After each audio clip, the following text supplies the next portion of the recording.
Employment. I call Jan Logie. Madam Chair, I just want to, we're hearing quite a lot about how this provision is just about making sure that everyone who needs help gets the right help and freeing up work and income officers to be able to provide that help. Well, I just want to provide a little bit of a reality check on that, because actually the regulatory impact statement that supported the introduction of this legislation pointed out that this provision was being included to protect the Crown from accusations of discrimination that might be taken to court for discriminating against people. And in fact, that is what the social investment approach does. It discriminates. It's a risk profiling system that seeks to embed discrimination.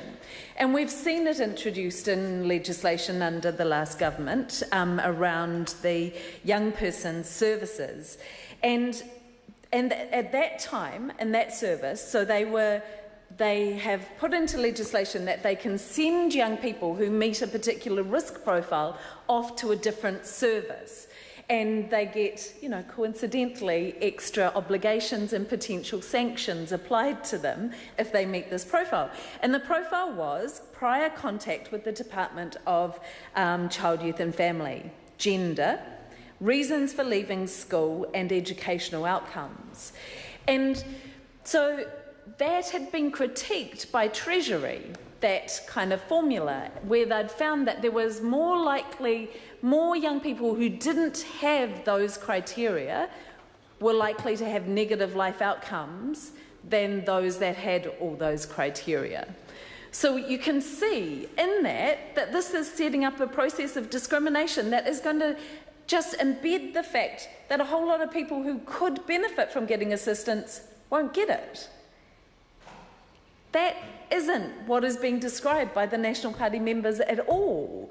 I think they're showing a fundamental misunderstanding of what this legislation and this provision was seeking to implement. And I raised earlier in legislation around this point about the problems, particularly of including contact with the Department of Child, Youth and Family as a measure for providing different service, when we know that I think it's about 58% of tamariki in contact with child, youth and family are Māori, and that actually we're in effect setting up a de facto racial profiling system by doing that, and that when we have just so many reports telling us that we have embedded racial discrimination across our state agencies, to be embedding a risk profiling model that will result in different service through MSD is a really dangerous thing to do. And it's not something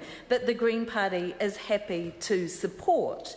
And I also want to echo the message that the Minister was stating, is that we know through evidence and through practice is that what works is taking a strength-based approach. And this model is inherently looking at defining people on the basis of risk and what you see as wrong with them, rather than actually sitting down and listening to what they might need.